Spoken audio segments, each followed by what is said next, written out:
In Module 2, I believe, we talked about clinical proficiency, and that's where the concept of clinical reasoning was introduced. And I think that it's so important we'll go back and look at a couple of things within clinical reasoning, the components of it, and then let's talk about the focused versus or episodic exam versus a comprehensive exam briefly, and let's look at the components of a progress note. And then finally, just try to validate what it is that you're learning so that you can apply this in clinic. There's no doubt in my mind you've already applied clinical reasoning and you've watched other advanced practice nurses and physicians do this also during clinical rotation. After completing the history and physical exam, you do reach the critical step of formulating your assessment and plan. Using sound clinical reasoning, you must analyze the findings and identify your patient's problems. Clinical reasoning is a process by which clinicians collect, process, and interpret patient information and develop a action plan. And so we know that assessment very often takes place in the clinician's mind. The process of clinical reasoning may seem opaque and even mysterious to a beginning student, but often experienced clinicians often think quickly, with little overt or conscious effort. And we all do differ in personal style, communication skills, clinical training, experience, and expertise. So you'll even find that some clinicians might find it difficult to explain the logic behind their clinical thinking. But you as an active learner and advanced practice student are responsible to question teachers and clinicians to elaborate on their fine points of clinical reasoning and decision making.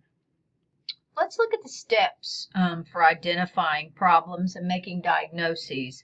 But I do want you to go back into your chapter and look at that case of Mrs. N, because it is an excellent example of this process.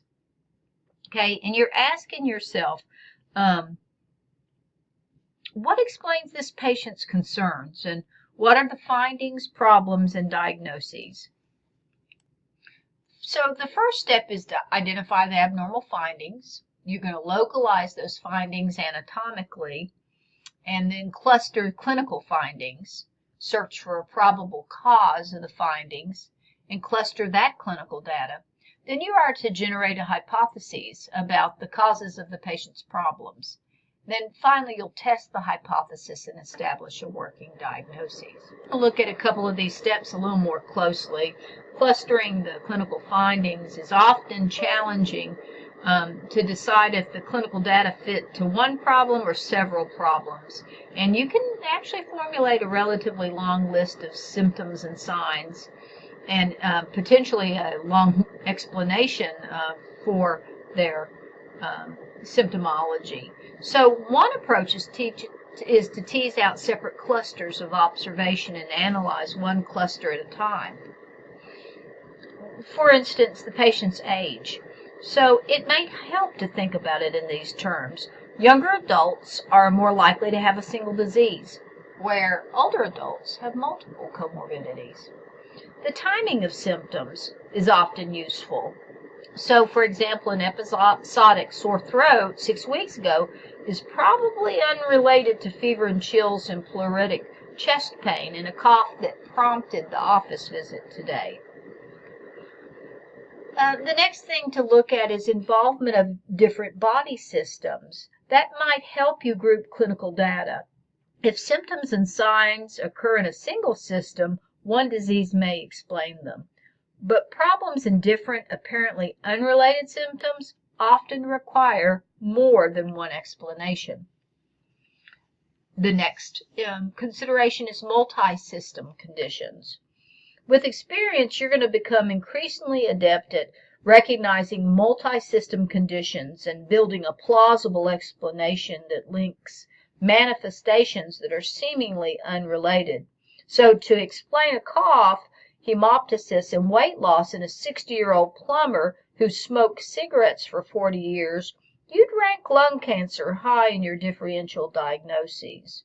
You might support your diagnosis with your observation of the patient's cyanotic nail beds, but with experience and continued reading, you'll recognize that his other symptoms and signs also fall under that same diagnoses.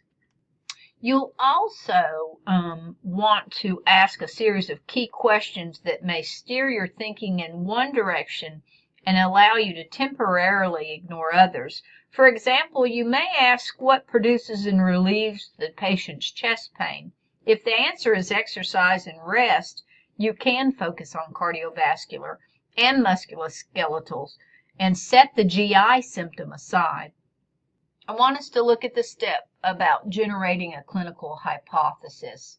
So there are some rules to this, which include selecting the most specific critical findings to support your hypothesis. And for instance, if the patient reports the worst headache of her life, nausea and vomiting, for example, and you find altered mental status, papilledema, and meningitis, build your hypothesis around elevated intracranial pressure rather than a GI disorder. Next, match your finding against all conditions that can produce them. Okay, so if you find papilledema, consider what causes that. What conditions cause that? The third thing is to eliminate the diagnostic possibilities that fail to explain the findings. Our textbook author tells us that we might consider cluster headache in the case of Mrs. N's headaches, but eliminate this hypothesis because it fails to explain that she has throbbing bifrontal localization with associated nausea and vomiting. We know that's not related to clusters. It's also vital to weigh the competing possibilities and select the most likely diagnosis. So you're looking for a close match between the patient's clinical presentation and a typical case of a given condition. Other clues help in this selection. So you look at statistical probability of a given disease in a patient of this age, sex, ethnic group, habits, lifestyle, and locality should greatly influence your selection. And then finally, give special attention to potentially life-threatening conditions. Your goal is to minimize missing, the risk of missing unusual or infrequent conditions such as meningitis or bacterial endocarditis, pulmonary embolism, or subdural hematoma that are particularly ominous. One rule of thumb is always include the worst case scenario in your differential diagnosis and make sure you've ruled out this possibility based on the findings and the patient assessment. So you need to test your hypothesis and establish a working diagnoses. You're likely to need further historical or physical exam findings, labs, or x-rays to test that hypothesis. Maybe or maybe not. It just depends on what the likelihood is. And also establish a working definition of the problem at the highest level of explicitness. Let's look just briefly at the difference between an episodic focused exam versus a comprehensive. I see mainly focused exams in University Health Services. I work at the ETSU Health Clinic. So an episodic or focused exam really is focused on the presenting problem. It explores the chief complaint. So I'm going to pull and select subjective and objective information that's related or can be related to that chief complaint. And I'm also going to seek selective review of system, past medical history, family history, and social history.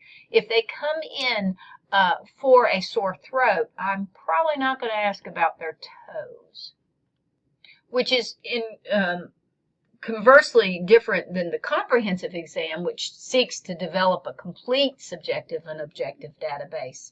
It is supposed to identify all existing and potential health problems, but it might not be feasible to get it all in one visit. So you might have to obtain that comprehensive exam through several episodic visits, but it's ideal to try to do it. Now, think about the patient that has multiple comorbidities versus someone like myself at this time who has no comorbidities. So my comprehensive exam is going to be much more brief than the comprehensive exam of a like-aged person with multiple disease processes. Finally, I want to talk about the progress note. Now, I know we use electronic medical record, and they are templates that are built that include all of those components of the comprehensive or focused exam and history. But what happens when the EHR goes down, or you volunteer for a RAM clinic, or you go on a mission trip, or you're actually in an office that doesn't have an EHR? So let's look at the SOAP note. There's 4 main components: the subjective, objective, assessment, and plan. Not every problem has to be addressed at each visit, and record progress notes in an outline form so they don't have to be all prose, okay? The subjective, the S of the SOAP, is the chief complaint, history of the presenting illness, past medical history, family history, social history, and a review of systems. Now remember, they would be more selective if they're focused versus comprehensive. Objective data is what you see and assess in their general appearance, their vital signs, physical exam findings, test findings. It's factual information obtained by independent reviewers. It represents facts undistorted by bias, and you want to arrange it consistently in order with headings. And usually that is a head-to-toe type of arrangement. So in the SOAP note, the A stands for assessment, or your diagnoses, or description of the problem. A conclusion from the subjective and objective data. You learned early on in this course that 80 to 85% of everything you need for diagnoses comes from subjective, objective data and that interview. Allow the reader to follow your logic. Somebody's going to go in and read that note in a follow-up visit, and they need to be able to understand. Must have supporting subjective and objective data to really rationalize the assessment and then your plan. And finally, the plan of the SOAP note or the progress note details ongoing care. It includes your diagnostic and therapeutic modalities used in management of the problem. Look at that: diagnostic actions, therapeutic, patient education, anticipatory guidance. Also in that plan should be the meds, labs, procedures, and further diagnostic plans, whether that's referral or a follow-up in a week or one day. And when you must keep in mind when recording your findings that you need a clear, well-organized note, one that and that becomes the most important adjunct to patient care. Ask yourself, does the data reflect your assessment? Have you included pertinent positives and negatives, and are they described? And don't be hesitant to draw a picture if appropriate. Like you might use a body map and X where the pain is. You might draw a lesion, but refer to the examples in our textbook. Finally, I cannot stress to you how important it is that you have clinical evidence to support your assessment and plan. And that's from sensitivity and specificity, looking at prevalence rates of disease, and literature, the highest quality, systematic, randomized controlled trials, and you will read and read and read, and this will help you gain confidence and competence in caring. I do want to say, again, you've heard me say this before, common things occur commonly. And so once you see a presentation, even though there might be differences in nuances, you will also gain confidence and competence. But that advice of including in your differential list anything that could possibly be life-threatening could save your patient's life at some time. I appreciate your attention. Thank you.